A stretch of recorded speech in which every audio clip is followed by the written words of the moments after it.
Theatre Addicts. My name is Danielle Benson. I'm here with Elisa McRae and Michael Carl Richards of Carriage, which will be at Studio 1398 at this year's Vancouver Fringe Festival. So welcome. Thank you so much for coming. Thank you. Yellow Bell Productions, I believe, was created in order to create Carriage. So is that your baby, Elisa? Yeah, that's right. I didn't want to name a production company after myself because that seemed a little narcissistic, and I'm already like writing a play and in a play, and I'm already doing enough to have light on me.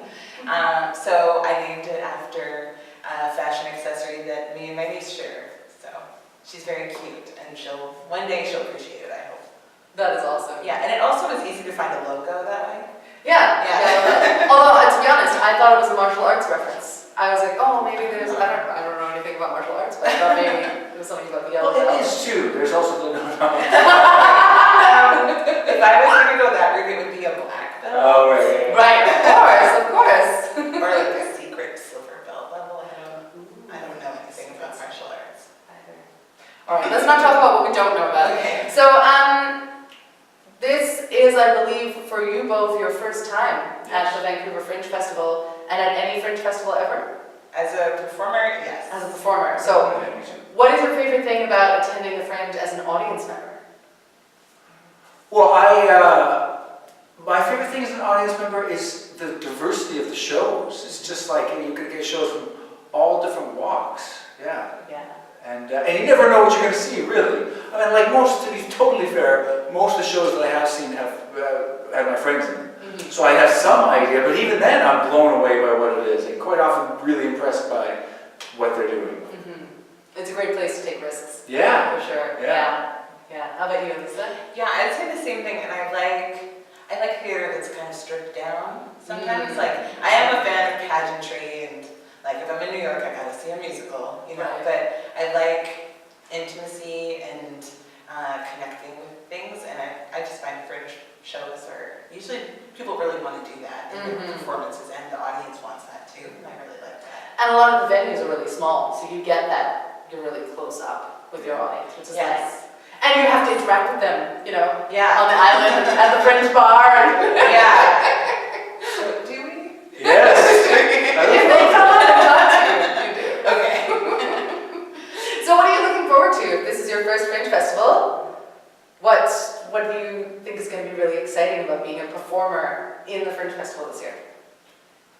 Go ahead. Okay. Well, I went to a couple meetings already, and I've already started meeting people and connecting and hearing what other people are doing. And I think that's so exciting and inspiring as a writer also, because you think, oh, I would never have thought of that, and it's like a way to, like you're not just giving, you're also getting so much, which is really fun. And I'm just really excited from like a selfish point of view that my family and friends are going to be able to come and see a piece that I've been working on for such a long time with talented people. It's not just like a school show. Yeah. You know what I mean? So you have to live up to that, please. I will do my best. No pressure. No pressure. Yeah. Yeah. That's a great answer. And I also like the same thing, the community. I've always wanted, ever since I was a child. When I remember going in high school and seeing Fringe plays and just thinking like, wow, that's amazing, and how fun it would be to be a part of that and be a part of that community, and all of Granville Island, and now more is taken over with it. And I'm really looking forward to being a part of that community for the first time, and feeling a part of that community, getting to know people who are sharing the venue. Can't wait to be shuffling in and out and annoyed with each other. All of that's going to be fun. First ever Fringe show that I went to was actually in Edmonton when I was in university there, and it was because a friend of mine was in it, and it was a 1-hour improvised soap opera. Oh wow. It was kind of amazing, and I just remember just being in awe of people's talents. So you never know what you are going to see. Fringe is like a box of chocolates. You just kind of got everything there. Yeah, you have no idea what it's going to be like. And the community is, in Vancouver, the theater scene isn't always very community oriented the rest of the year, but I feel like Fringe is something special. Yes. There's something special that happens in the Fringe. And I believe you have a guide. Someone else in your company has done the Fringe before, so you're not all alone in the wilderness. Yeah, exactly. Janet Glassford, who's playing Evelyn, who I feel so blessed to have her, because we had a really hard time finding someone to play this part. Oh. Like a really hard time. It took us a long time to find someone, and randomly someone connecting me with her, and it's just been a total gift because she has a lot of do's and don'ts and suggestions about the events leading up to the Fringe. She's already, like yesterday, I gave her a bunch of our promo flyers, and she's like, I'm going to have these out on the bus. I'm like, okay, go for it. Promo flyers, Yeah. very exciting. You'll get some of these on Granville Island, I'm sure. They arrived yesterday morning, which I was like, They're very nice. expedited shipping, it's worth it. They're pretty. Thanks. I like them. But yeah, Janet's great. And yeah, she sort of has reminded me how like zany it could be to be part of it. And so I'm glad that I had someone who kind of told me that, so that I can, you know, kind of make sure that I have downtime to take care of myself as an artist and not overdo it. Yeah, absolutely. Yeah. So, Elisa, this is your baby. You created this company in order to put on the show. You wrote Carriage as well. Can you tell me a bit about what that was like, where it's come from, what the story is behind it? Yeah, for sure. So I've been working on it for almost 7 years now. I don't even know if you knew that. I don't know. It's like a really long time. And the scene that was the genesis of the whole piece is no longer in the play. So, Isn't that always the way? and it was sort of, I don't want to get too personal about it because it's based on some other people's experiences. But I just, for me, as a writer, I was trying to tackle a question. And I think sometimes we don't know how to support people when they're going through something that we have no idea what that's like. And so this play is one of my ways of trying to sort that out, and hearing some people's stories I know about growing up having been abused and things like that. And so it was sort of my way of trying to put their shoes on and see what that felt like. And then it kind of morphed into more how do we try and support someone through that, and how do we react, and what do we do when someone's reaction to someone's story isn't positive or helpful, and sometimes it can actually be really hurtful. Yeah, and so, yeah, it's a personal story, but not my story, if that makes sense. Yeah, for sure. It's a personal story, but not your personal story. Yeah. It's birthed by you, but it's deep. Yeah. And it's meaningful. Yeah. But not necessarily autobiographical. Exactly, and I had a realization yesterday, too, which is that, because obviously I have a birthmark, the show has nothing to do with that, but for me sometimes it's hard to watch people I love dealing with what that means. Okay. Like, for example, if a kid at the park is staring at me or saying something rude, and I watch my nephews how they deal with it, or watch my parents listen to it. So, like for me, sometimes it's just water off a duck's back. But when you see somebody you love feeling hurt because of something that happens to you, that's also something that's kind of being explored in the piece. Cool. So you wrote it, you birthed this piece, and then you found Matthew Harrison to direct it, and you've got this lovely cast, including Michael. Can you tell us a bit about what that process was like? Because when you write a play and then you have to find a director, you're kind of handing it over, although you're in the cast too. Yeah. So this all sounds like you're wearing lots of hats. So what was it like finding the cast and finding a director and maybe giving a little bit of control over to someone else? Oh, that's so hard. But I think I've done a good job. You have done Thank that. you. Yeah. This is actually... So far. Well, we'll do a callback in like a month and ask you again. Nobody else comes to interview, just me. Well, actually, if anyone's listening to this who's a writer, this is one thing I've learned from this and other projects, is that I have to give myself permission to have an emotional reaction to people's notes. Not necessarily when they're in the room, but I'm allowed to be like, that's garbage, and like I go for a walk or I play with my dog, or I drive home from Vancouver, and I'm just like, meh, and then I go back and I look at the note again, and usually I don't have an emotional reaction the second time, and I can say, okay, well, what's the note under the note if I still don't agree with it?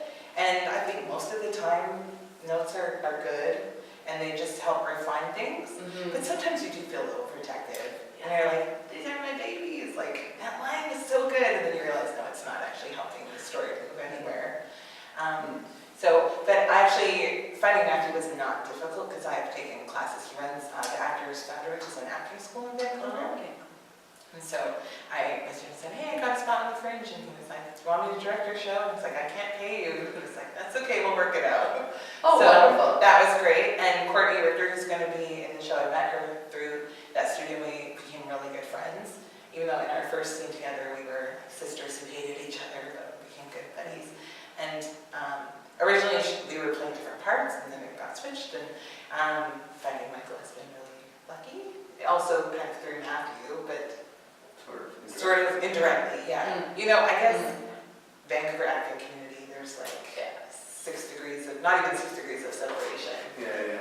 So was it an organic process, or did you make them audition even if you knew them, or? No, I didn't make anyone audition. Oh. The only kind of tricky thing that we did was Janet, we asked Janet to come and do a read through, because Sam Spatari, who designed the poster and made the trailer and all that, she had worked with her, with a different director, and so suggested she come, and she was such a good fit.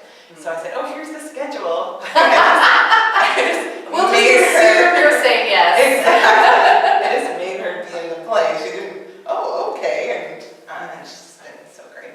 And Michael actually found Carla was playing Simon for us, so we had a bit of a hard time finding Right. someone to play him. Great. So you figured it all out Yeah. through friends and support. Yeah. Well, I actually, I'll just quickly tell the story. Please. Yeah. I did a retreat, and not so related, but when I got back, I was in a place where I really wanted to reach out to people that I respected, and I had seen a short that she did with a bunch of people, and I just reached out and said, I really loved your short. If you have everything that you're doing that I could be a part of, I would love to be a part of it. And she said, I have this play. And I read it, and I said, this is actually a really good part for me. And so that was how it happened. Awesome. So actually that was going to be part of my next question. So we know now how you came to the production. Yeah. But what was your reaction upon reading the script? Like, what were your initial thoughts, and what are your thoughts now? I like this question. I mean, like, She's staring at you. I like it enough that I'm doing it. I like it. What did you like about it? Well, to be frank, when I first read it, I thought this is a good part for me. And I also thought these are people I really want to work with. And I also thought this is an interesting story that I don't fully understand on the first read-through. And that's a fun thing to explore, is when you don't fully understand the story and you go, why is this, something about this resonates with me, but I don't even understand why. So that's what it was. So it was all of those things. And so it's actually a wonderful experience to read it and go, I'm not sure I got it. I want to read it again. Yeah. Like, that's fantastic. I've had the opposite situation where I read it, I get this so deeply and I just want to like share it with people, and it just, both things are valuable. But it was, I read it in one sitting, and that to me is always a good indicator of something that I want to do, is when I read it in one sitting, because it's not always the case. And what is it like, and I know your rehearsal process hasn't really, fully begun yet. You just I know we were speaking earlier and you were saying scheduling's been a bit of a challenge, and you've done some Skype rehearsals and stuff. Yeah. But what has it been like so far, working with someone who wrote the script? But it's She's also been wonderful, and I'm not just saying that because she's sitting here, because I'm very open to all of the things. Now, I'm also not someone who is like nitpicky about things. I think it's my job as the actor to figure out why the writing makes sense, and I recognize the fact that I've written some stuff myself, and sometimes that stuff the things that you write come from a place of inspiration, and I respect that as an actor, and I want to figure out where that inspiration is, or at least, if I can't figure it out, just trust that it does. And anything that I have said has been taken with open arms, and been taking, if not changed something, that it started a conversation about things. Yeah, it's been really good for me too, because like literally you'll say, oh, I'm not sure about this, and I go, well, do you want me to explain what I think it means? And sometimes it's like, no, I will figure it out, that's my job. And then other times it's good for me to go, okay, I know as the writer what I think this means, but what does the character think that means? And as I'm going to be shifting from the writer and producer into the actor, that's been really useful for me to do that with your character, and now I can do it with my character. And we've talked quite, not a lot, but quite a bit. Yeah. So we haven't been formally rehearsing. We've had like table read-throughs, and then her and I will just talk, and we've gone and sat and had coffee and talked about the part. And I obviously thought about it a lot, and I've been working on it since I got it, really. And so we've had a lot of conversations about it. It's kind of like a dream come true to have somebody care about something you wrote as much as you do. Yeah. It's like, it really is.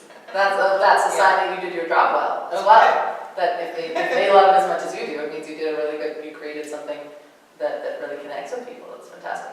It must be quite nice also to have like a cheat sheet. It's We don't know what's going on. Yeah, I've worked on television shows where I had access to the writer, but it's a very different thing, and it's just a very different thing, and it's been interesting because there's aspects of it that you don't even like.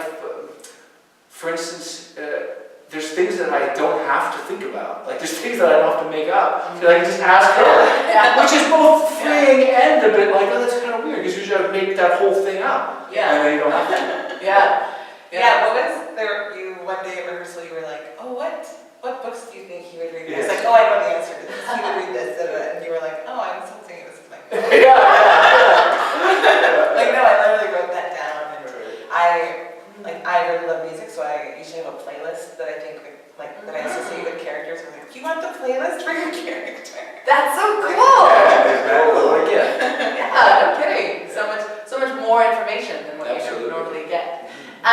Lisa, you said something about a metaphor for this show. Yes. Can you tell us a bit about that? Yeah, so because Janet is so great, she's really primed me for how fun and energetic the Fringe is when you're part of it. And so I was, as a writer and whatever, I think in metaphor.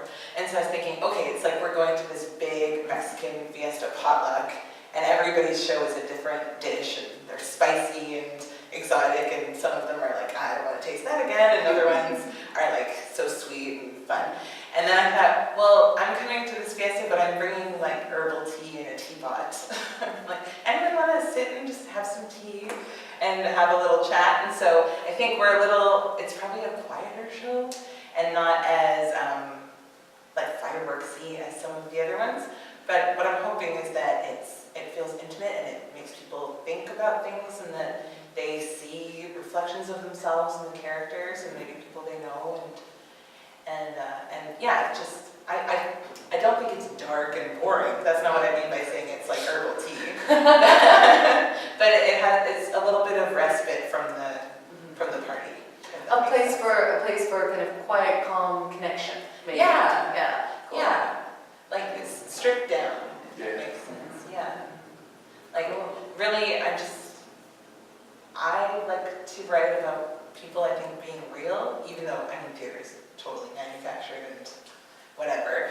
But I hope that that's what it is when people come. Mm-hmm. Yeah. Good. That's nice to hear. And then, this is your chance. I know that the review kind of summary, I know that the show summary is sometimes written, quite a bit before the actual performance. So this is your chance to talk directly to your audience, to your potential audience, to people who are thinking to come see the show. What would you like to tell prospective audience members? Like, what would you like to let them know about your show? You've already said it's kind of like some herbal tea. Yeah. Anything else? Like, is there anyone in specific it's aimed towards, or any particular type of person who would like it, or what do they need to know about your show? I haven't shared this with anybody. I only really I'm thinking a lot about this lately, and I thought that the show was about how do you define a family, and the definition of family, and how the events in our lives that stretch who we allow to be our family, and who embraces us when we are stretched, and when we are in a place where we're not maybe our best, or the thing that everyone thought we were, and who comes to your side then, and who are the people, and those are the people that are either your family or not your family. And in this day and age, when family is not always, like the nuclear family of the 50s that we all saw, it resonates to try and figure out who family is. Mm-hmm. That's a wonderful way of looking at it. I love that. It's beautiful.